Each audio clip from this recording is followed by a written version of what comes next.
श्री सद्गुरु महाराज की जय। श्री सद्गुरु महाराज। हम लोग अभी दुर्गा पूजा की कलावधि से गुजर रहे हैं। अभी माँ दुर्गा की पूजा का समय चल रहा है और अपने देश में लगभग सभी प्रांतों में ये पूजा होती है। सब मनाते हैं और घर घर में लोग मनाते हैं। इसी क्रम में अपने यहाँ संत मत में जहाँ जहाँ आश्रम है प्रायः हर जगह सत्संग और ध्यान चल रहा है, अथवा यूँ कह लीजिए कि लोग सत्संग और ध्यान करके भी दुर्गा माँ की ही पूजा कर रहे हैं। लोग तरह तरह से दुर्गा माता की पूजा कर रहे हैं। माँ दुर्गा की पूजा जिनकी जैसी समझ है, जिनका जैसा विवेक है, वैसा वो अपने ढंग से सबके सब पूजन कर रहे हैं माँ दुर्गा की। लेकिन ये पूजा करते हैं कौन? हम मनुष्य ही पूजा करते हैं, मनुष्य ही न भक्ति करते हैं। तो सब मनुष्य कर रहे हैं। और अभी हम लोग रामायण में पढ़ रहे थे राम भगवान का उपदेश, बड़े भाग मानुष तन पावा, असुर दुर्लभ सब ग्रंथ ही गावा।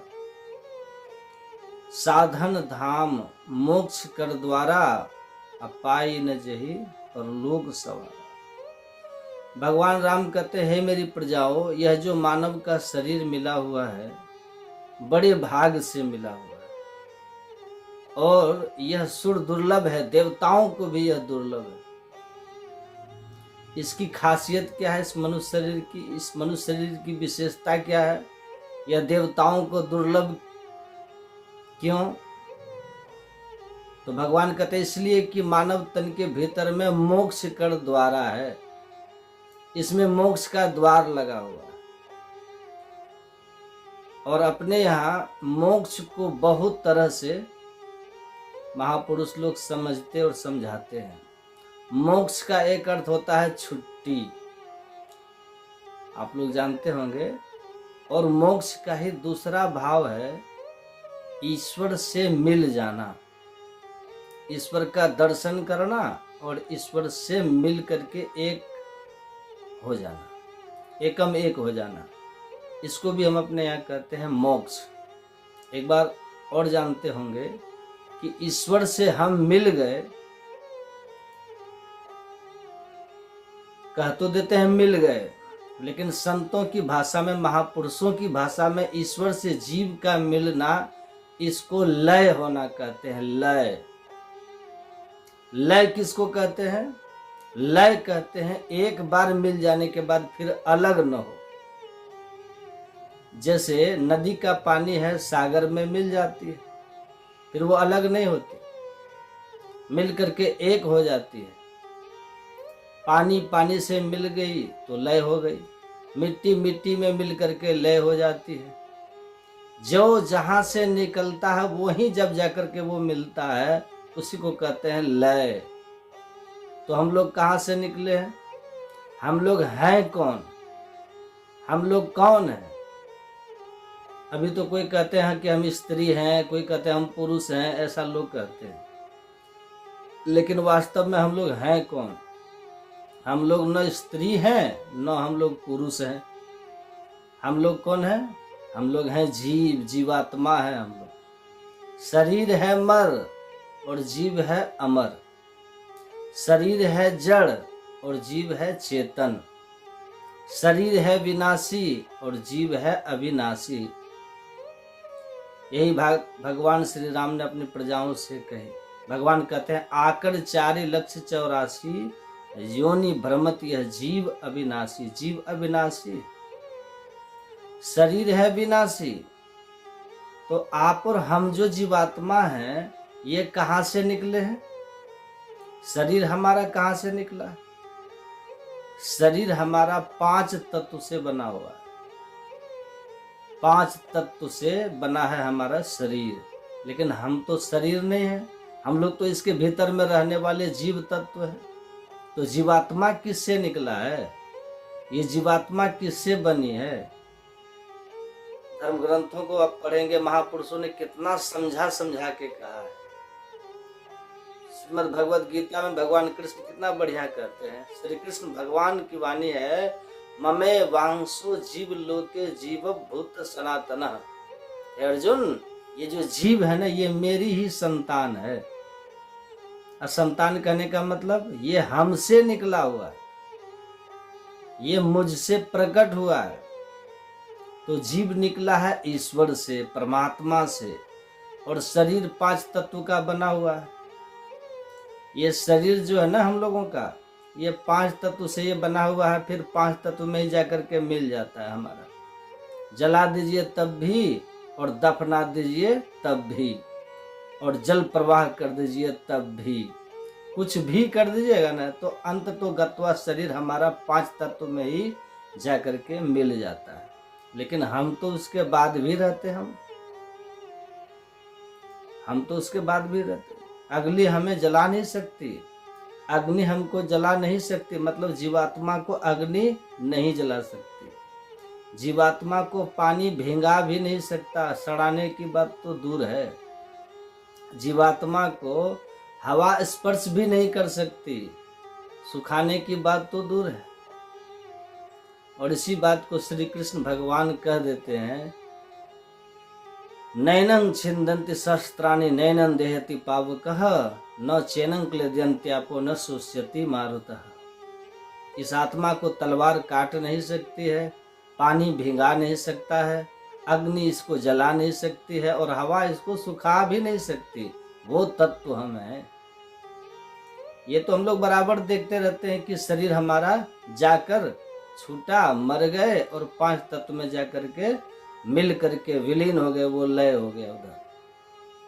हाँ, लेकिन इसके भीतर से हम जो निकले, तो हम कहाँ गए? हम कहाँ गए किसी को पता चलता है? लोग कोई नहीं जानते हैं।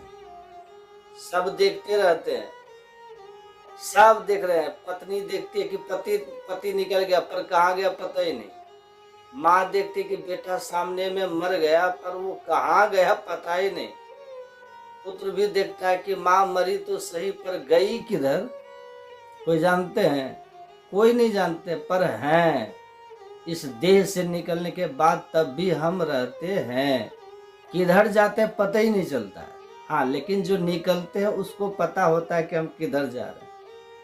वो देख लेता है हम नरक जा रहे हैं, कि स्वर्ग जा रहे हैं, कि हम वैकुंठ जा रहे हैं, कि हम ब्रह्मलोक जा रहे हैं, कि हम ऋषि लोग जा रहे हैं, कि हम पितर लोग जा रहे हैं, कि हम गंधर्व लोग जा रहे हैं। कहाँ जा रहे हैं वो जाने वाले को पता चलता है, या फिर संत को पता चलता है। संत देख लेते हैं, संत को पता चल जाता है। लेकिन हम लोगों को पता नहीं चलता है, क्योंकि हम लोग विमूढ़ा नानु पश्यन्ति पश्यन्ति ज्ञान चक्षुषः, जिनके पास वो ज्ञान चक्षु, ज्ञान नेत्र है, वो देख लेते हैं कि फलाना व्यक्ति मर करके कहाँ गया है।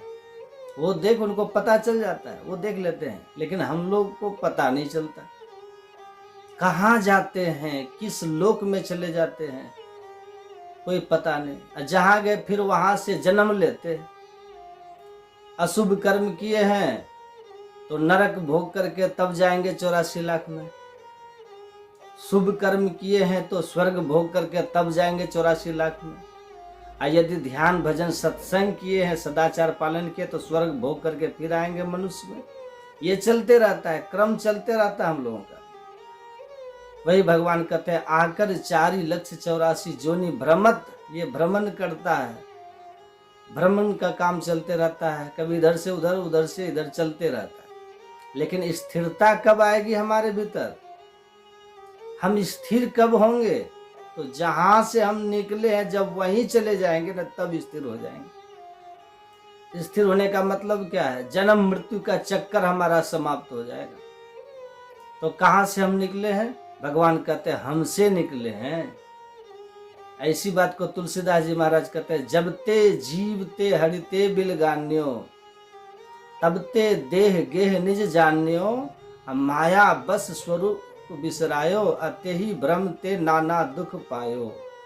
हम ईश्वर से बिछुड़ गए, उनसे निकल गए, उनसे दूर हो गए, उनसे बिछुड़ गए और 84 के चक्कर में, जन्म मृत्यु के चक्कर में हम लोग पड़ गए। तो जब फिर वहीं जाकर के मिल जाएंगे ना ईश्वर से, वही हो जाएगा मोक्ष, अथवा उसी को कहते हैं लय हो जाएगा, लय हो जाएंगे वहां। तो लय कब होंगे? एक ही बार में कोई लय हो जाते हैं? लय तो अंतिम फल है।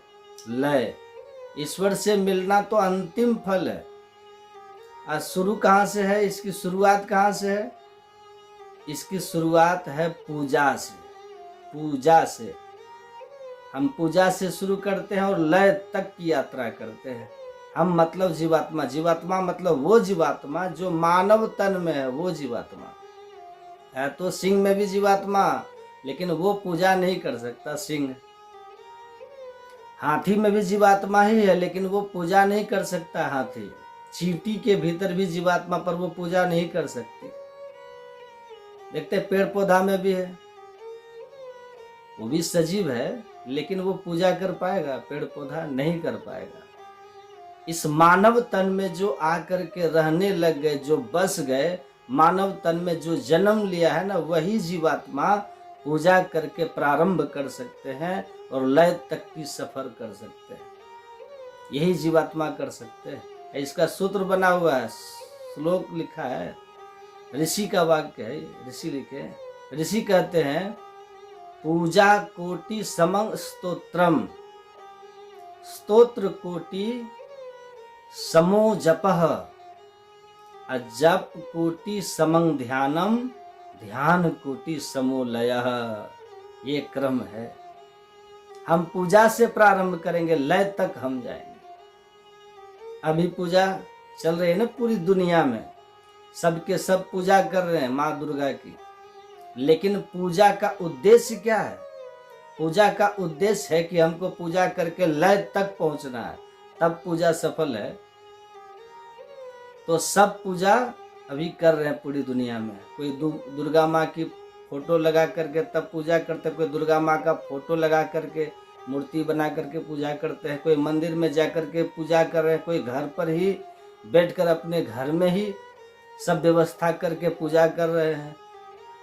और दुर्गा पूजा में क्या क्या होता है आप लोग तो जानते हैं। अपने देश में और खास करके बिहार में ऐसे ऐसे लोग, ऐसी ऐसी माताएं भी हैं और ऐसे ऐसे पुरुष भी हैं जो 9 दिन तक चित्त लेटे ही रहते हैं, चित्त, और छाती पर कलश रख लेते हैं और 9 दिन में उसके देह के इर्द गिर्द, देह पर भी जौ जन्म हो जाता है। ऐसी घटना बहुत घटती है। अभी कितना हो रहा होगा।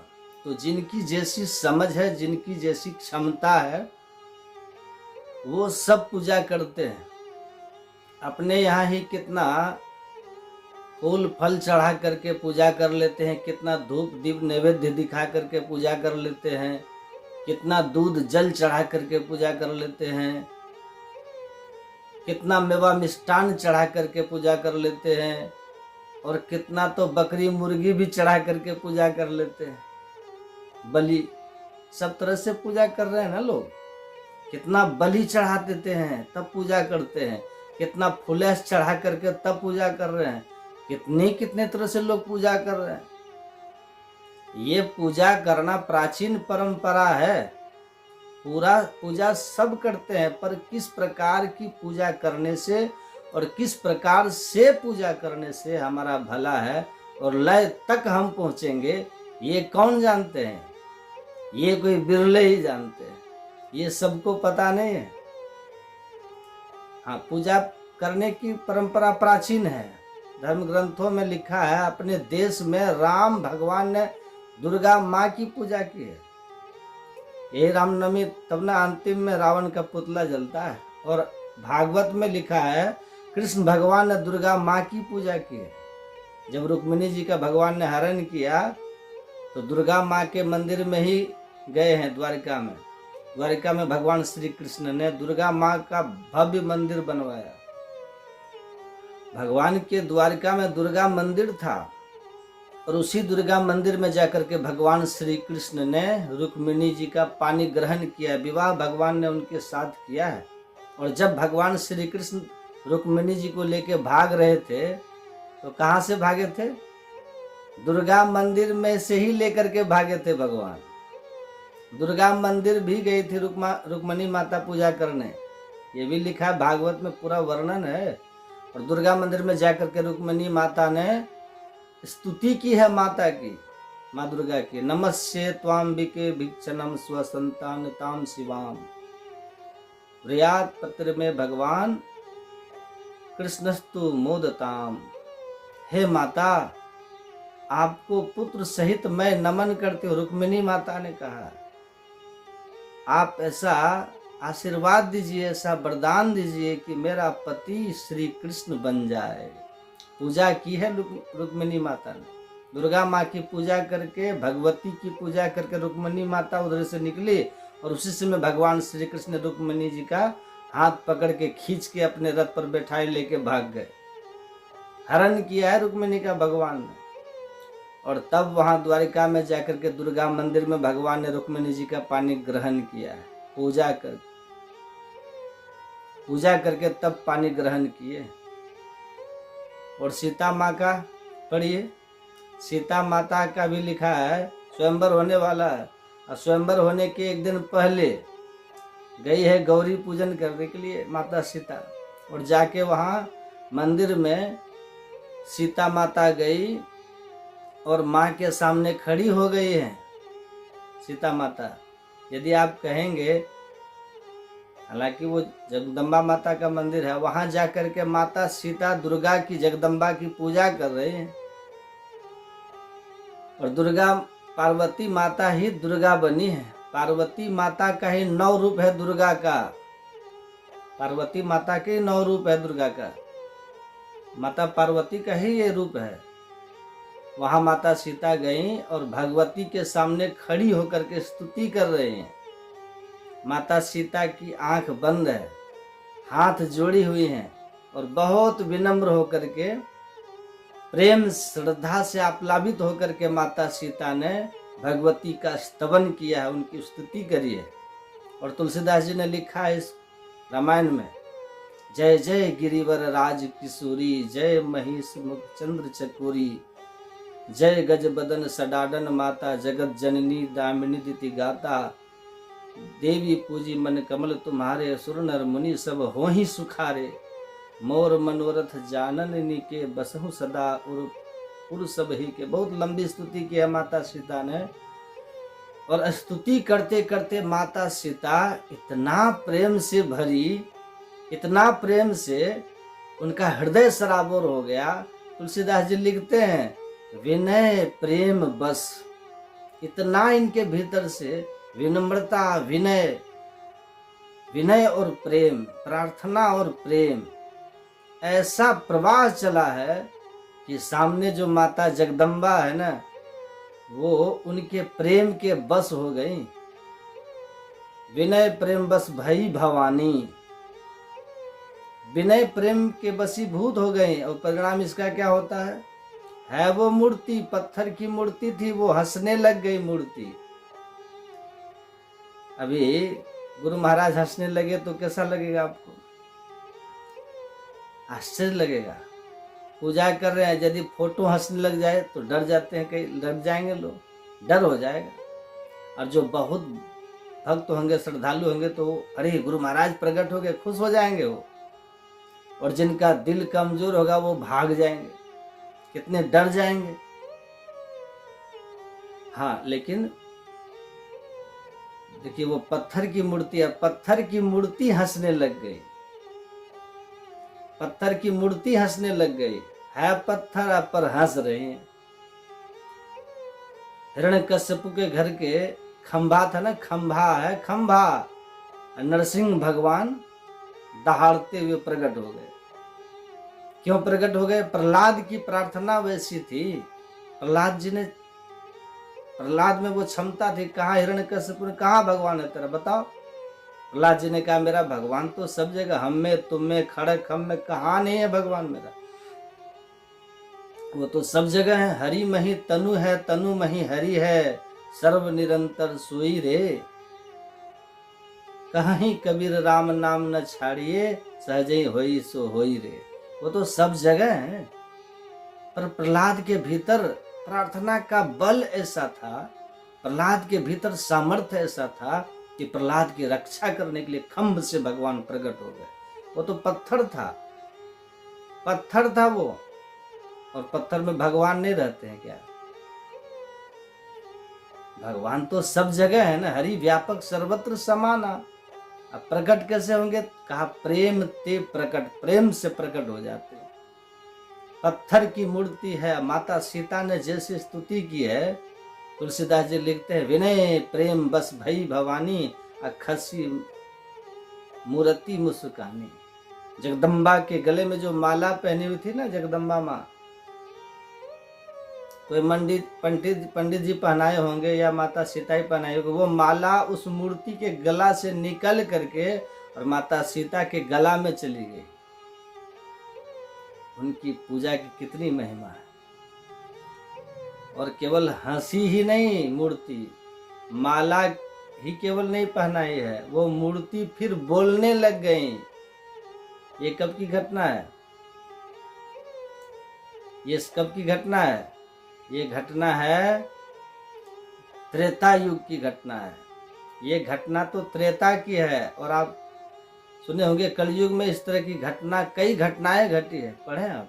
बंगाल में थे ना रामकृष्ण परमहंस, माता काली की मूर्ति की पूजा करते थे। काली माँ की मूर्ति है वहाँ दक्षिणेश्वर में, अभी भी है। अब वही काली माँ की जो मूर्ति अभी भी वो मूर्ति है, वो मूर्ति उनसे बात करती थी। है मूर्ति पत्थर की, हम भी देखे उस मूर्ति को, जाके दर्शन किए, प्रणाम भी किए। वो मूर्ति अभी भी है, मूर्ति वही है, लेकिन जिस समय रामकृष्ण परमहंस उनकी पूजा करते थे, वो मूर्ति उनसे बात करती थी। अब सोचिए, है तो पत्थर की, वो मूर्ति उनसे बात करती थी। और जब कोई जिज्ञासा इनको होती थी ना, तो ये मूर्ति से पूछते थे, तो मूर्ति बोल करके इनका समाधान करती थी। लिखा है जब तोतापुरी जी आए थे पंजाब से चल करके, वहां गए थे बंगाल दक्षिणेश्वर, जब गए कलकत्ता में, तो तोतापुरी जी ने देखा रामकृष्ण परमहंस को। जैसे जौहरी होता ना, जैसे जौहरी हीरे की पहचान करता है, ऐसे संत भी सुपात्र की पहचान करते हैं। तोतापुरी जी ने जैसे देखा है रामकृष्ण परमहंस को, अरे ये तो बड़ा दिव्य पुरुष है, ये तो सुयोग्य है, ये तो सुपात्र है, इनका तो कल्याण होना चाहिए,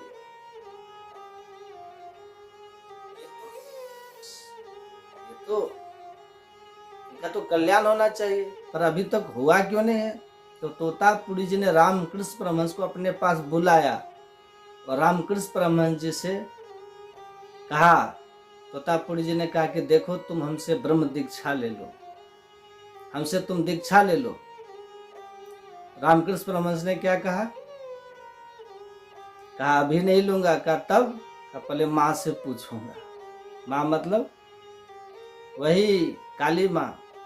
काली माँ से पहले पूछूंगा, जब काली माँ कहेगी हाँ ले लो तब लूंगा। कहा ठीक है, जब पूछ लेना। काली माँ के पास जाते हैं रामकृष्ण परमहंस और हाथ जोड़ के खड़े हो जाते हैं और कहते हैं, हे माँ, प्रार्थना के भाव में, हे माँ, एक संत आए हुए हैं जो कहते हैं कि मुझसे ब्रह्म दीक्षा ले लो, तो क्या करूं, ब्रह्म दीक्षा ले लूं? मूर्ति से पूछ रहे हैं राम कृष्ण परमहंस। वो मूर्ति चैतन्यमयी हो गई और बोलने लग गई, हाँ पुत्र, यदि तुम मुझे वास्तव में जानना चाहते हो ना, तो वो संत जैसा कहते हैं वैसा करो, उनसे दीक्षा लो, भजन करो, तब तुम मुझे यथार्थ में पहचान सकोगे। मूर्ति बोल रही है। आश्चर्य! ये अपने यहाँ की कैसी संस्कृति, कैसा कल्चर है, कल्पना कीजिए, कैसे महापुरुष हुए हैं यहाँ अपने भारत में, कैसी दिव्य पुरुष कैसे कैसे यहाँ हुए। सीता माता ने स्तुति की, पहले मूर्ति हंसती है, माला पहनाती है, और फिर वही मूर्ति बोलती है। क्या बोली है? सुनु सिय सत्य आशीष हमारी। मूर्ति बोल रही है, वो जो जगदम्बा की मूर्ति है वो बोल रही है, सुनु सिय सत्य आशीष हमारी, अब पूज ही मन कामना तुम्हारी, तुम्हारी मनोकामना पूर्ण होगी, तुम जो चाह रही हो वो होगा। देखिए कैसी पूजा है। सीता माता भी पूजा कर रही हैं, माता बोल रही है। रामकृष्ण परमहंस भी पूजा कर रहे हैं, माता बोल रही है। तो ये सब क्या है? हमारे परमाराध संत सदगुरु महाराज जी जब धरारा में रहते थे तो वहाँ के लोगों में ये भ्रम फैला कि गुरु महाराज देवी देवता को नहीं मानते। ये भ्रम फैला। और गुरु महाराज जी तो मर्यादा पुरुषोत्तम थे ना, बड़ा आदर करते थे, बड़ी मर्यादा में रहते थे सदगुरु महाराज हमारे। और उनकी इतनी ख्याति, इतनी कीर्ति चारों तरफ फैल रही थी, जहां सुन लेते थे गुरु महाराज जी आए हैं, उमड़ पड़ती थी भीड़, एकदम कतार बंध जाती थी लोगों की। बड़ी ख्याति उनकी फैली चली जा रही थी। और उसी में कुछ लोगों ने ये दुष्प्रचार कर दिया कि गुरु महाराज देवी देवता को नहीं मानते हैं, वो बस केवल कहते सब संतन की बड़ी बलिहारी और श्री सदगुरु महाराज की जय, बस इतना ही कहते। और एक जगह तो ऐसा हो गया, एक जगह गुरु महाराज जी गए सत्संग करने के लिए, हम लोग कहते ना श्री सदगुरु महाराज की जय, तो सदगुरु महाराज भी कहते थे। तो जैसे बोले ना गुरु महाराज जी की श्री सदगुरु महाराज की जय, तो एक व्यक्ति उधर से कहते हैं, बीच से कहते हैं पवन सुत हनुमान की जय। इधर से गुरु महाराज जी बोले सदगुरु महाराज की जय, और वो उधर से बीच से कहते पवन सुत हनुमान की जय। तो हमारे गुरु महाराज जी तुरंत कह देते हैं जय जय जय हनुमान गोसाई, कृपा करहूं गुरुदेव की नाई। ये सब जो घटनाएं घटती थी ना, ये लोगों को ये मन में हो गया कि अरे गुरु महाराज जी ने देवी देवता को नहीं मानते, ये भ्रम फैल गया। और एक इसी बिहार में अररिया जिला में एक गांव है परिहारी, परिहारी गांव है, कुछ लोग जानते भी हैं, और पूरे ब्राह्मणों की बस्ती है वो परिहारी। उन लोगों को पता चला कि गुरु महाराज देवी देवता को नहीं मानते हैं, हम लोग देवी देवता की पूजा कितना आदर भाव से करते हैं, और वो नहीं मानते हैं गुरु महाराज जी। हिंदू होकर के, वैदिक सनातन धर्मावलंबी होकर के, तब देवी देवता को नहीं मानते हैं, ये तो नास्तिकता है। तो उन लोगों ने सोचा कि उनको बुलाओ अपने गांव, और अपने गांव बुला करके उनकी फजहती करो। जैसे वो हमारे देवी देवताओं की फजहती करते हैं ना, ऐसे हम लोग उनकी फजहती करेंगे। योजना बनाने लगे और गुरु महाराज जी को निमंत्रण दे दिया। उनको यह पता नहीं था कि संत त्रिकालदर्शी होते, जाने तिहु काल कर ज्ञाना, करतलगत हम लख समाना।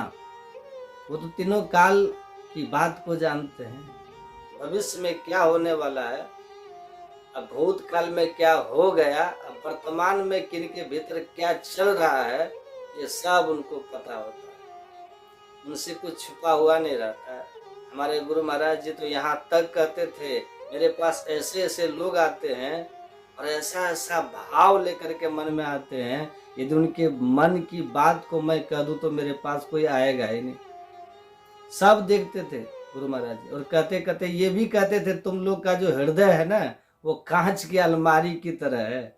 जैसे कांच की अलमारी में कहाँ पर क्या रखा है देखने वाले सब बाहर से ही देख लेते हैं, ऐसे हम सब के दिल दिमाग को देख लेते हैं। सब जानते थे, सब पढ़ लेते थे गुरु महाराज, कुछ छिपा हुआ नहीं था उनसे। और माता है सिंह वाहिनी, शेरा वाली है माँ दुर्गा। एक शेर पर जो सवारी करे वो है माता दुर्गा, और जो 40 शेर की सवारी करते हैं वो कौन है? 40 शेर की सवारी करने वाले संत होते हैं। और 40 शेर का मतलब क्या है? एक मन में कितना शेर होता है? 40 शेर। संत जो होते हैं मन की सवारी करते हैं। मन का कहा न कीजिए। साधु मन पर असवार है, मन के मते न चालिए। कबीर साहब की वाणी है, मन के मते न चालिए, मन के मते अनेक। और ऐसा कोई एक है, मन के मते न चालिए, मन के मते अनेक, जो या मन पर असवार है। असवार मतलब सवार, जो मन की सवारी करते हैं। जो या मन पर असवार है, सो साधु कोई एक। तो संत कौन होते हैं? जो मन की सवारी करते हैं। अब माता कौन होती है? जो शेरा वाली, जो सिंह की सवारी करती है। और एक मन में कितना शेर होता है? 40 शेर। 40 शेर का एक मन होता है। संत की महिमा समझ लीजिए कैसी होती है। इसलिए कहा सबसे बड़े हैं संत, दूसरा नाम है, तीजे 10 अवतार तिन्हें प्रणाम है। ब्रह्मा विष्णु महेश सकल संसार है, रिहारे पलटू सबके ऊपर संत मुकुट सरदार है। भगवान भी कहते हैं संत हमारे प्राण रहो में साथ में, 3 लोक सब रहे संत के हाथ में। मोको डारे बेच उजुर में ना करो, अरे हाँ पलटू हरि उधो से कहे संत से मैं डरूं। डरते हैं संत से भगवान भी। उन लोगों को लगा कि गुरु महाराज नहीं मानते हैं देवी देवता को। कहा निमंत्रण दो, उनको अपने गांव में बुलाओ, और जैसे वो हमारे देवी देवता की फजती करते हैं ना, ऐसे हम उनकी फजती करेंगे। यहाँ बुला लेंगे और बुला करके तब फजती करेंगे। बुला के कैसे फजती करते हैं लोग? बुला लेंगे, अब बैठने की जगह ही नहीं देंगे। बुला लेंगे और भोजन ही नहीं कराएंगे। बुला लेंगे, कोई मिलवे नहीं करेगा, तो फजती है ना हुआ। बुला लिए, कोई सम्मान ही नहीं करेगा। बुला लिए, कोई आव भगत ही नहीं करेगा। यही ना फजती करने का। बुला उनको, फजती करेंगे। या फिर उनको कटु कटु बात कह देंगे, आप ऐसा क्यों करते हैं। यहाँ बुला के फजती करेंगे। बुलाओ। गया गुरु महाराज जी के पास, निमंत्रण दिया कि हमारे गांव में सत्संग का समय दीजिए। अब तो वो तो जानते थे क्या होने वाला है। कहा ठीक है, कब चाहते हैं आप लोग? तो फलाना समय में चाहते हैं। कहा ठीक है, नोट कर लिए डायरी में। कहा ठीक है, हम आएंगे उस तारीख को, आपके गांव हम जाएंगे। और तब हमारे सतगुरु महाराज जी चलते थे बैलगाड़ी से। उस समय कार उनके पास तब आई नहीं थी, बाद में कार आ गई थी, लेकिन उस समय बैलगाड़ी से सफर करते थे। तो बैलगाड़ी में बैठे, बोले चलो। चले। परिहारी गांव जो है, बस्ती परिहारी गांव, उस गांव के पहले ही माँ दुर्गा का भव्य मंदिर था। वो जो सड़क जाती है मंदिर होकर के गांव में जाती थी, और सब वहां लक लगाए हुए कि देखिए गुरु महाराज जी आएंगे इसी रास्ते से, अब देखते हैं क्या होता है। और गुरु महाराज जी जैसे चलते चलते मंदिर के पास गए तो बोले रोको गाड़ी। गाड़ी रोकवा दिए, बैलगाड़ी। और गुरु महाराज जी बैलगाड़ी से उतरे।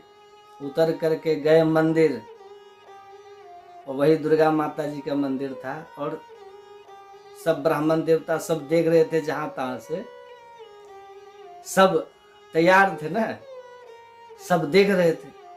अब गुरु महाराज जी बैलगाड़ी से उतरे और गए उस मंदिर में, और वहां जाकर के अंदर जाकर के एकदम लेट करके प्रणाम किए, साष्टांग प्रणाम किए गुरु महाराज, साष्टांग प्रणाम किए गुरु महाराज।